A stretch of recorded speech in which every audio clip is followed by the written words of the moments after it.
আসসালামু আলাইকুম। তৃতীয় শ্রেণীর সুপ্রিয় শিক্ষার্থীবৃন্দ, আশা করছি তোমরা সকলে ভালো আছো। গত পর্ব পর্যন্ত আমি তোমাদের সাথে তোমাদের গণিত বইয়ের 97 নম্বর পৃষ্ঠা থেকে আলোচনা করেছি। এখন ধারাবাহিকভাবে তোমাদের 98 নম্বর পৃষ্ঠা থেকে আলোচনা করব। ধারাবাহিকভাবে আলোচনাগুলো তোমাদেরকে দিচ্ছি যাতে তোমরা সহজে এই প্রতিটি পৃষ্ঠার সমাধান খুঁজে পাও। চলো আমরা দেখে নিই। এগুলো সবগুলোই প্লেলিস্টে সাজানো থাকবে। যদি না পাও আমাকে কমেন্ট করলেই হবে, আমি তোমাদের জন্য প্লেলিস্টের লিঙ্কটা রেডি করে তোমাদেরকে দিয়ে দিব। কোন ভগ্নাংশগুলো 2/1 এর সমান?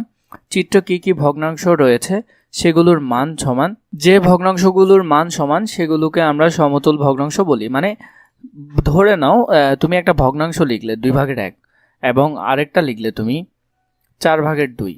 হ্যাঁ, এই দুইটা কিন্তু সমান। কিভাবে সমান? এই 2কে 4 দিয়ে কাটো, দেখবে যে 2/1ই আসবে। তো এইগুলাকে বলা হয় সমতুল ভগ্নাংশ, প্রায় সমান। বা 2/1 2/1ও ধরতে পারো। তাহলে এগুলোকে কি বলা হয়? সমতুল ভগ্নাংশ। বা 2/1 আর এদিকে হলো 8/4। কাটাকাটি করলে 2/1ই হবে। এগুলাকে কি বলে? সমতুল ভগ্নাংশ বলে। এরপর দেখো, এখান থেকে কিন্তু এটা মনে রাখবে যে যে ভগ্নাংশগুলোর মান সমান সেগুলো আমরা কি বলি? সমতুল ভগ্নাংশ বলি। যেমন ধরে নাও 2/1 এর সমতুল ভগ্নাংশ হলো এটা এটা এটা। কিভাবে? দেখো, এখানে যদি তুমি করো, এই 5 আছে উপরে, নিচে আছে 10। 5কে যদি কাটো, 5 একে 5, 10কে কাটলে 5 দুগুণে 10, তাহলে 2/1 মানে এটার সমান, তাই না? তার মানে এখানে যা আছে এগুলো সবগুলোই ভাগ করলে তুমি কি পাবে? 2/1ই পাবে। তাই এগুলোকে কি বলা হয়? সমতুল ভগ্নাংশ বলা হয়। 2/1 এর সমতুল ভগ্নাংশ নির্ণয় করি। যদি আমরা লব ও হরকে 2 দ্বারা গুণ করি, আমরা পাই 2 গুণ 2, আর 1 গুণ 2 হলে কত? এটা পাচ্ছি, তাই না? এখানে যদি করি 3 একে কত? 3, আর এদিকে 3 দুগুণে কত হবে? 6 হবে। এটা যদি করো তাহলে এখানে 4 আসছে, 4 দিয়ে গুণ করলেই তো 4 আসবে। আর এদিকে 2 এর সাথে 4 গুণ করলে 4 দুগুণে কত? 8। 5 একে 5, আর এখানে 5 দুগুণে কত হবে? 10 হবে। কোনো ভগ্নাংশের লব ও হরকে একই সংখ্যা দ্বারা গুণ করলে যে ভগ্নাংশ পাওয়া যায় তা সম্পূর্ণ ভগ্নাংশের কি? সমতুল। মানে ধরে নাও এখানে আছে কত? 2/1। ঠিক আছে, এটার সাথে তুমি উভয় পক্ষে 5 দিয়ে গুণ করতেছো। 5 না, অন্য যে কোনো সংখ্যা দিয়ে গুণ করতেছো। এটাও 5 দিয়ে করলে তাহলে কত হলো? নিচে হলো 5 দুগুণে 10, উপরে 5 একে 5। এখন দেখো, এখানে 5 এখানে 10, যদি কাটাকাটি করি 5 একে 5, 5 দুগুণে 10, তাহলে সেম কত? 2/1ই আসতেছে। তো সেম সংখ্যা দিয়ে যদি গুণ করো তাহলে কি হবে? ভগ্নাংশের সমতুল্যই হবে।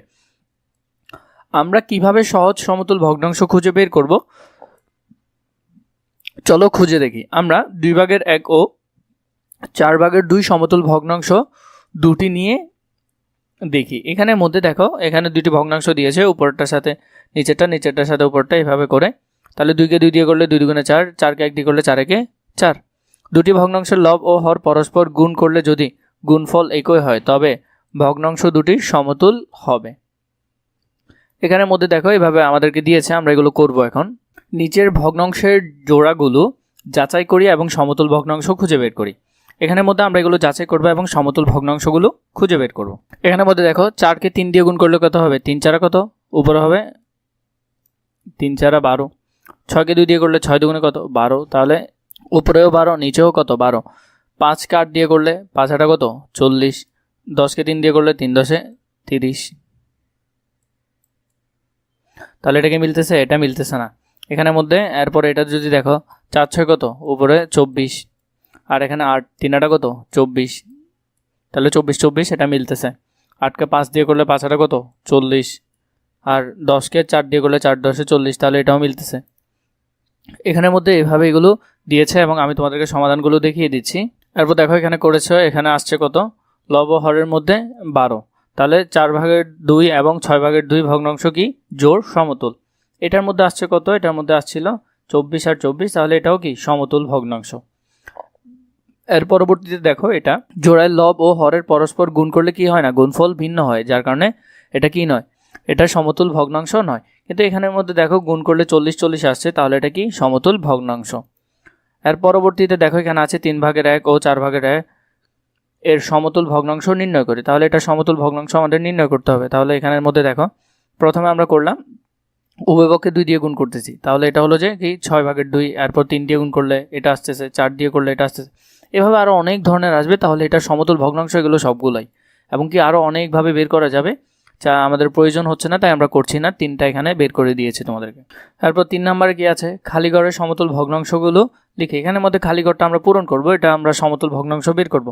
এখানের মধ্যে অনেকগুলো সমতুল ভগ্নাংশ পাবো আমরা, এখানে আমাদেরকে আনুমানিক এতগুলো সবগুলো পূরণ করতে বলেছে, সবগুলো আমরা পূরণ করি। চলো এর মধ্যে দেখো প্রথমে এখানে কত আছে 3 আর উপরে 2। প্রথমে যদি আমরা 2 দিয়ে গুণ করি উভয়পক্ষে, এদিকেও 2 দিয়ে গুণ এদিকেও 2 দিয়ে গুণ, তাহলে 2 দুগুণে 4 3 দুগুণে 6, 3 দিয়ে করলে 3 দুগুণে 6 3 তিরিকা 9, এভাবে করে 3 4 5 6 এভাবে করে সবগুলো কি করবে আস্তে আস্তে গুণ করবে। গুণ করলে দেখবে এভাবে আসছে, এবং এগুলো সবগুলোই একটা একটার কি সমতুল ভগ্নাংশ, কারণ ভাগ করলে তুমি দেখবে সেম একই জায়গায় গিয়েই দাঁড়াচ্ছে।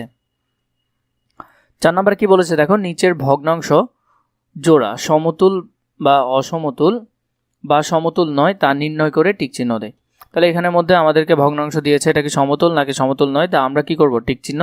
এটা যদি আমরা করে দেখি, প্রথমে আছে কত 5 আর 3 গুণ, যদি এটার মধ্যে 4 আর 9 গুণ করলে 4 9 কত 36 আসতেছে, 12কে 3 দিয়ে করলে 3 12 কত 36, তাহলে এটা সমতুল ভগ্নাংশ। 5কে 3 দিয়ে করলে 3 5 15, 2কে 10 দিয়ে করলে 10 দুগুণে 20, তাহলে এটা সমতুল ভগ্নাংশ নয়, কারণ মিলছে না। 6কে 8 দিয়ে করলে 6টা কত 48, 4কে 12 দিয়ে করলে 4 12 কত 48, তাহলে এটা সমতুল ভগ্নাংশ। পরেরটা কি নয়, সমতুল ভগ্নাংশ নয়। এরপর দেখো এখানে 12 নম্বর কি বলেছে, নিচের ভগ্নাংশগুলো জোড়া তুলনা করি এবং প্রতীক ব্যবহার করে ছোট বড় লিখি। মানে এখানের মধ্যে আমরা এটা তুলনা করব, কোনটা বড় কোনটা ছোট সেটা আমরা দেখব। এখানের মধ্যে দেখো এটা হলো 3 ভাগের 1 অংশ, এটা 3 ভাগের 2 অংশ, নিশ্চয়ই এটা বড়, তাহলে এটার দিকে কি করে থাকবে মুখ করে থাকবে। এটা হলো 5 ভাগের 2, এটা 5 ভাগের 4, নিশ্চয়ই এই সাইডটা বড়, তাহলে এটার দিকে মুখ করে থাকবে। 8 ভাগের 7 আর 8 ভাগের 5, নিশ্চয়ই 8 ভাগের 5 থেকে বড় হবে। এখানে হলো 1 আর এখানে হলো 7 ভাগের 6, তাহলে এটা হবে যে এই 1টা বড় হবে এটার তুলনায়। এখানের মধ্যে দেখো কি বলেছে, যেহেতু 1 7 ভাগের 7 এটার থেকে কি এটার সমান, তাহলে এখানে হলো 7 ভাগের 6, তার মানে 1টা কি হবে ওদের থেকে বেশি হবে।